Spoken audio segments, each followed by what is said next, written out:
Hello, and welcome to the teacher edition of the Steve Barkley Ponders Out Loud podcast. The complexity of teaching is both challenging and rewarding, and my curiosity is piqued whenever I explore with teachers the multiple pathways for facilitating student engagement in the exciting world of learning. This podcast looks to serve teachers as they motivate, coach, and support their learners.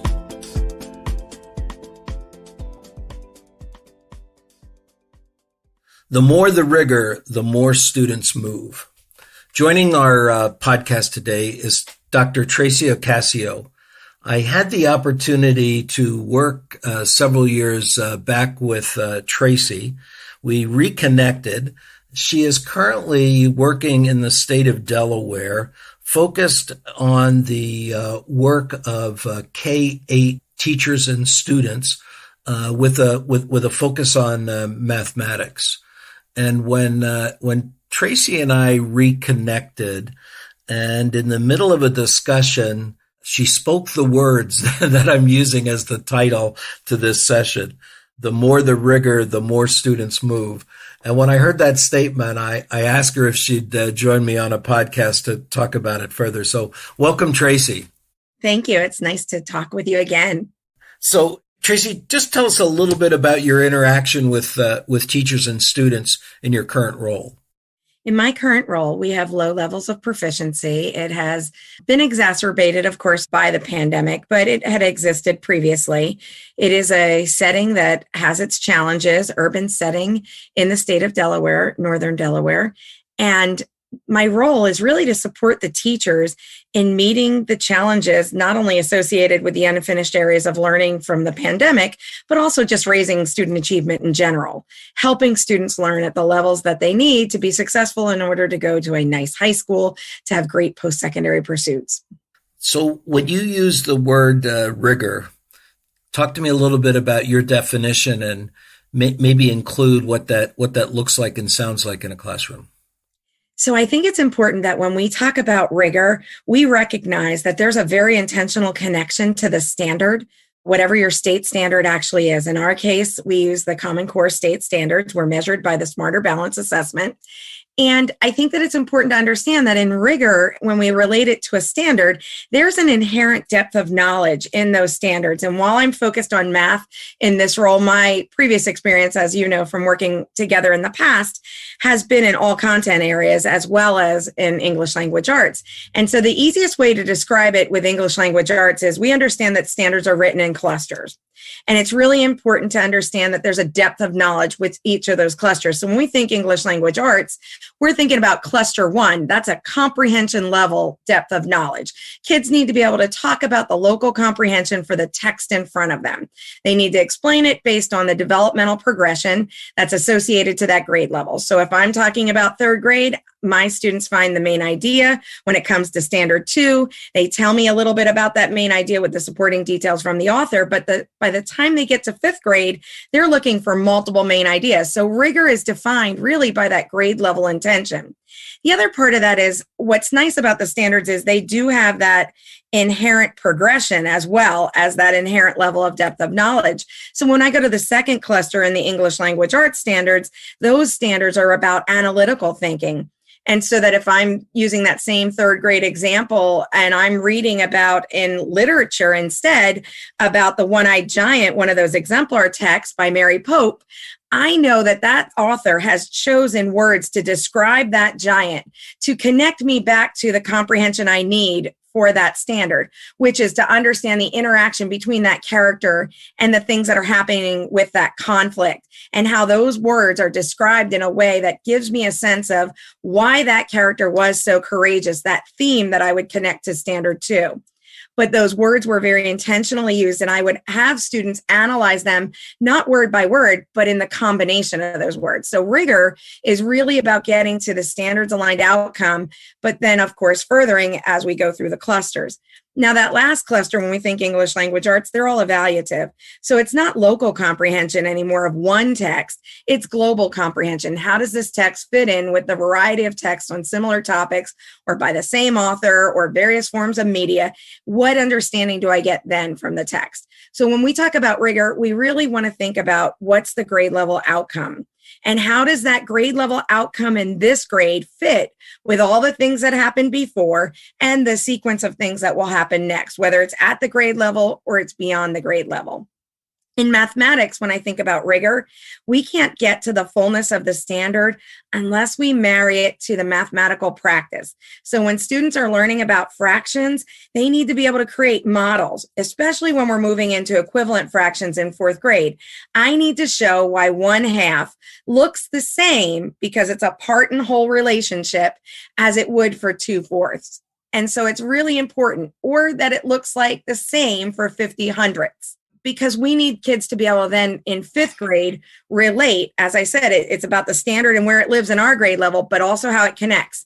We need them to relate that parts whole relationship in fifth grade to decimals, to fractions, to percentages. So it's really about preparing kids not only for what they need this grade level, but to make them successful as they move forward. You just hit where my question was going. So I first I was going to ask about where the word depth fits in. But then connected to that is understanding the curriculum at my grade level is insufficient for the teacher to be able to understand the purposefulness of depth and rigor.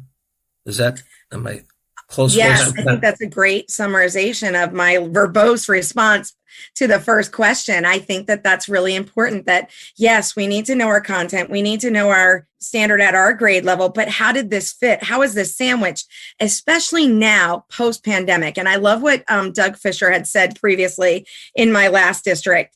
He had mentioned that we can't have crisis teaching. Pandemic teaching was crisis teaching.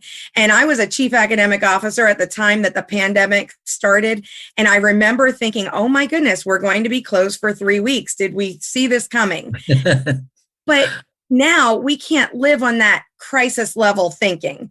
We were getting things in place quickly because that's the best that we could do at the time, not ever anticipating what we have just experienced. I know in my lifetime, your lifetime, we didn't expect this. And I have been an educator now for 32 years, so I've done 911.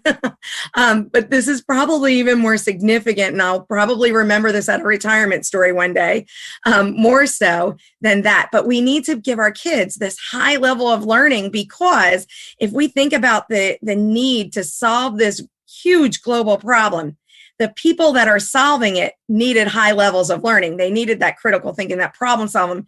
It's no longer about memorize this. Here's procedure. When I was a child, we did a lot of memorization because we didn't have access to information. And years ago, a board member once said at a graduation, no longer are we asking kids to memorize content, but to think about content and be able to utilize it at high levels. And so really understanding what my grade level requires and the mastery students need, I'm making it easier for the next teacher if I can get students there. And in this pandemic, we know we have students for whatever reason, and even pre-pandemic, it's just that this has really exposed and highlighted some of those issues of equity. We know that students have unfinished areas of learning. And how can we best anticipate that as we're delivering our grade level instruction? I think that's the biggest part of rigor. And I know in my career, it has certainly brought me to that level of thinking, particularly since we've just gone through this situation or are still going through it. It's interesting because I had the opportunity to teach grades 5 and 6 for 5 years early in my career, and then follow that by teaching grade 1. And there were two interesting twists on it. When I worked with the grade 1 teachers, an asset that I brought to them was an understanding of where this is going, because primary teachers didn't have that experience. But equal to that, I always said after my grade 1 experience that if I were to go back to teaching grade 5 and 6, I'd be a much better teacher because I understood the pieces.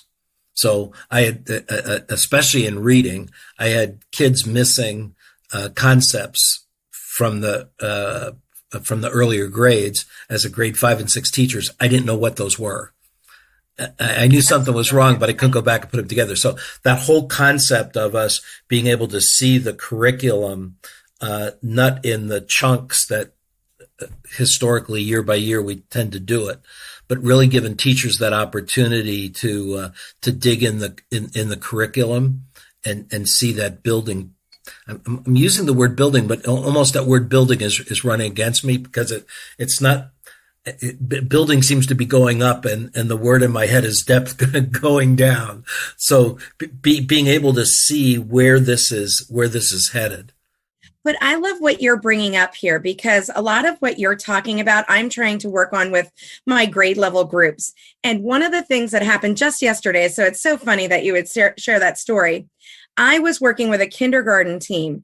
And even though the curriculum that we have, it's very rigorous, it's curriculum that I had in my DC schools years ago, and we made great gains with it. But even though the curriculum, it has one approach to something. And one of the things I had mentioned to my kindergarten teachers who are now focused on not understanding the concept and relationship between number and numeral, but really understanding that I need kids to see that number based on its benchmark, which is 5 and 10 at that grade level. And so that if I'm using the 5 frame or that 10 frame, as I'm now in this part of the curriculum where they're operationalizing those numbers, not just understanding the value associated to that numeral, but operationalizing it, early subtraction, early addition, that decomposing and composing numbers. As I do that, if I have them draw, and pictorial is after concrete. So we start with concrete, but I need kids to visualize. And even when I'm organizing concrete objects, think about your early preschoolers or your own children. We get them to count it out. We want one-to-one correspondence. That's the lowest part of that progression. But then we want them to organize it in a way that they can operationalize it that in a way that's going to make sense and reduce opportunity for error. And so one of the things we were talking about is our curriculum uses number bonds, which is great. It helps kids understand those inverse relationships. It helps them understand the connections.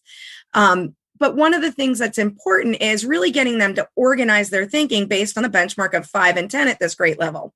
And so I explained to them, here's why I would say to you, have them use the 5 frame, the 10 frame, because it orders their numbers and they can see that 6 is closer to 10 than 3. They can see that 6 is not as close as 8. And they can start to see the missing numbers because there is a section of second grade, the second operationalizing algebra and operations standard is about memorizing those facts, the sums to 20, but we don't start with that. That's retrieval level of knowledge. And we know from the Ebbinghaus studies that if there's no meaning behind that, kids will lose it. It'll stay in short-term memory for however long. And then when we move on to the next thing, it's gone. So I was explaining to the kindergarten teachers how this relates to what they're going to do in second grade. We use place value disc in second grade, and sometimes our curriculum goes too fast. We should start with place value blocks because that disc in the hundreds column looks exactly the same as the disc in the ones column. It's getting that visualization of 100 is a lot compared to a 1. And so I explained to them that if I get kids to organize that number in the ones column, and let's say they have 9, and they write them with 5 dots on top, 4 on the bottom, they stop mixing that up when they're going to have to do a problem where there's regrouping. And now they're going to use the second number where they maybe have 3 dots. So 9 dots and then the 3 dots. If I get them to put it down in an orderly fashion, order in, order comes out. It's less likely to cause error. And for the kindergarten teachers to see the value of it works for my content, but then it helps. Another example earlier in the year is I was having the third grade teachers work with ratio tables. They were just in the start of the multiplication standards in those early clusters, the cluster A standards of those OA third grade standards. And we know by the end, I think it's OA7, the third graders need to memorize single digit products, the product of 2 single digits. That's the second part. But the first part is the understanding of that. And we can't just skip to let's memorize our facts. I did as a kid, and you may have as well, because that's the way we did things. But now you know better, do better. And so now I was explaining to the teachers that when I'm teaching 5 times 7, I need kids to see that in a ratio table so that they really get the multiplicative nature of those equal groups. And so I may not present it on day 1, but by the time I'm working on standard 3 in that cluster, which happens pretty quickly, and they're matching up the inverse operations and they're thinking about the properties, I need to start putting that on a ratio table. It's going to not only help me with my content as it becomes more complex, but it also then helps the 7th grade teacher who's presenting it as a ratio table, the 6th grade teacher who's presenting it, because our secondary standards are composite skills. Teach the foundations in elementary, and then they become much more composite skills as a means to an end in the secondary. So what you had mentioned is it would make sense why you felt like you were a better 5th grade teacher if you had left 1st grade and gone to 5th grade. And also why you were probably a much better 1st grade teacher because you have knowledge of where kids are going. Tracy, what would you say are some of the key things for teachers to consider as they support students working in rigorous tasks? So I think one of the big things to consider is really what standard am I working on? I think that it's a little unfortunate, and I'm not sure why it's done this way. And I don't know the purpose. I've never worked for a publishing company, but sometimes we can have great published programs. We have great curriculum, but they'll put a laundry list of the standards that we're working on. I think it's really important to know the key work of the grade level. And if I know the key work of the grade level, I understand the foundational skills. And so, for example, I was working, I believe, with 1st grade teachers. It was 1st grade teachers last week. And we were looking at the key work that they were doing in their module and looking at the standards that were covered. And they had a relationship to geometry and some measurement. And so I said to them, I want you to really think about what's the key work of your grade level. And really, it's getting that place value, that sense of number, and establishing it, because kids are going to operationalize with much larger numbers right into 2nd grade, in the early part of 2nd grade. And so it's less about the measurement, less about the geometry of it, and really understanding that there's a comparison, but it's related to the sense of number. And so I said, here's how you can know that. Your text says this is the standard you're working on, and there are a lot of measurement and data standards listed here. But when I look at the foundational standards, it leads me back into kindergarten's counting and cardinality. And the part of the counting and cardinality that's about comparing numbers, the highest standard in that cluster is all about comparing the sense of number and understanding quantities in sequence to how they are ordered on the number line. And so if I know that, I know where to keenly focus as I'm delivering this content. I know where to put my emphasis. It also helps me understand better what's the grade level outcome and then the intentional strategies I need to use in order to reach it. I worked with Dr. Marzano for a few years in different districts across the country working at the Marzano Center. And I'll never forget some things that I had learned about that work with different groups of teachers. It's really thinking about this is the outcome, but here's a strategy that's been found effective in research to reach that outcome.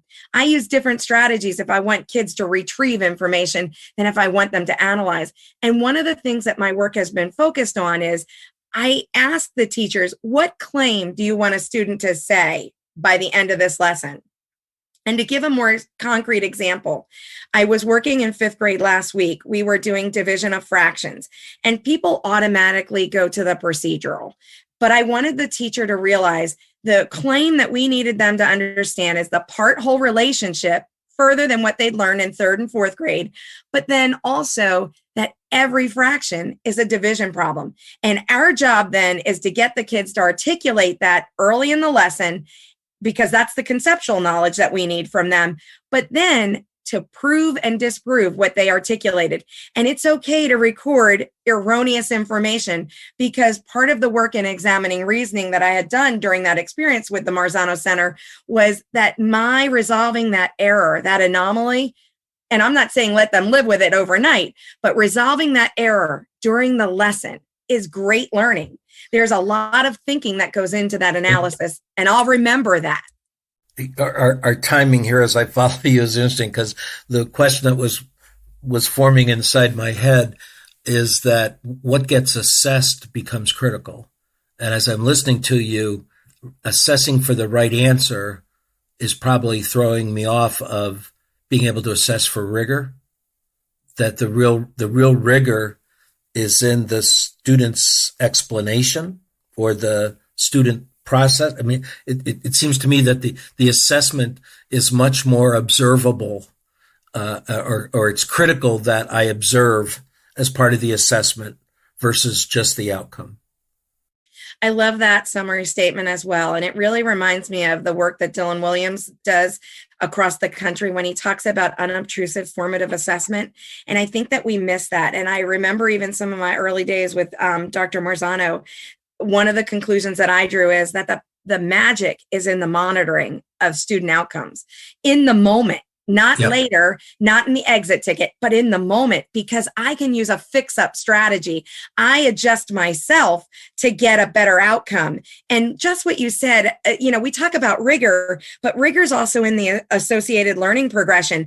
I learn a lot about students. In that lesson that I modeled the other day on that division of fractions, it started off with an application problem that really assesses, did they understand addition and subtraction of fractions? And then I want to make a relationship between what you did there, but also what you're doing here as we go through this lesson. And so I think it's really important that, yes, the kids have to model the fraction, but when I did the application problem, I'm watching to see, what do you understand? And I noticed that there was a significant number of students that missed the third grade concept of part and whole. So then it makes me think, I wonder if they understood that in relationship to decimals.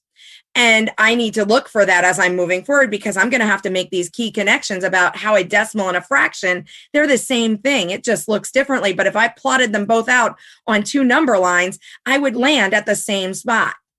One of the things that I thought was important in that lesson is the other misconception that I observed during that application problem is that kids were then adding up the denominator. Now, we know that that doesn't work, and that indicates to me that when you did equivalent fractions in fourth grade, maybe you didn't learn it, or maybe you didn't apply it here when it came to operationalizing those fractions at this grade level.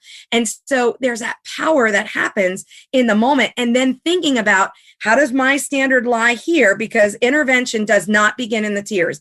Intervention begins in core instruction, which is tier one essentially, but we never think of it as one of our tiered interventions. But I have to start there, and I have to anticipate unfinished areas of learning, and knowing what happened grade level before is a good opportunity. Yep. And so that would be an example that it really resonated, to think about the magic of that monitoring in the moment and then adjusting what I do in response to that. And getting kids to bring their answers to the board. It's okay if you don't have the correct answer, but now I want you to help me. What would you do differently? That's called revising their knowledge based on critical information. Here's what I did. Here's what I do differently as a result of this learning experience. And that's another concept we want kids to articulate. So the teacher's observation of students in the learning process is a critical element for the teacher's instruction. I would definitely agree with that statement. And I know that I watched a video years ago. I used it in professional development with principals. And it was a video of John Hattie talking about students and talking about kids being able to go to the next level in their video game. So here's the other part of that we haven't really hit on. Another way to get kids to rigor and understanding what we're assessing is also to get the student to understand what the learning outcome is. John Hattie said that kids move quickly through levels in video games. I have a grandson that's about to be 6. He's my oldest one, and I've watched him. He gets a little bit of screen time, but he can tell me exactly how in that Pokemon game to get to the next level. I don't always understand it, because there's not a lot of relevance for me, and I don't have the vocabulary that he's using, which is also a good teaching moment and a good reminder of good instruction, but he can tell me exactly what he must do. Our kids, if we can help them understand that first I have to identify this is what a fraction is, I need to understand that I have to make equivalent fractions then I can add and subtract the fractions. If I can help kids see that, this is how I get to the next level. Not only does it let them know they're on the ladder, which is, for struggling students is important because many times they give up out of frustration. You are on the way. You can define a fraction. You can define a ratio. You can tell me multiple ways to write a ratio. You can show me pictures of a ratio. Then I can at least motivate them to move towards the level that I need them to be. I can help them understand, here's what you already know, and now we're going to build together on that. And think about the implications. This is an awesome implication when we talk about students with IEPs. We talk about standards aligned IEP goals, and that's an area of contention. I've been involved in leading special education programs as well as pupil services in the past, but an area of contention is if I want to write a standards aligned IEP goal and I'm working on a goal, it's got to be something I'm working on now. So that end of grade level expectation may not be it, but where should I be working here incrementally to get to that major work of the grade? Because what we want to do is reduce the gap of present level of ed, of course, and then where we need them to perform. And so I think it's really important, not only for students, but as well for a teacher in their intentional planning, but in their very transparent communication of here's our learning outcome today with the students during instruction, and being able to get students to self-regulate. If you could do this, here's where you are in the path to meeting our learning progression and our learning goal for this lesson. I'm just pondering that we may need to change the word outcome to to understanding, because I'm afraid,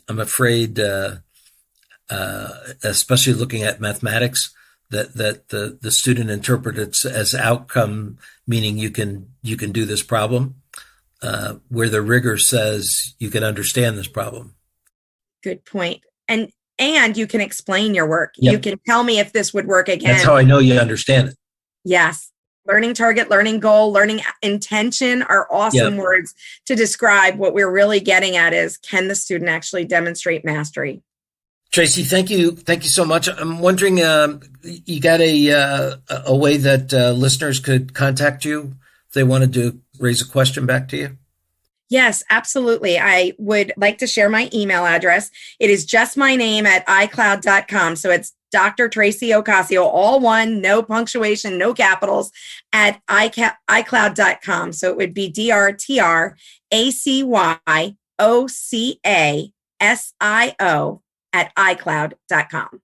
All right. We'll stick that in the lead in to the podcast if folks missed it. Thank you so much. Thank you.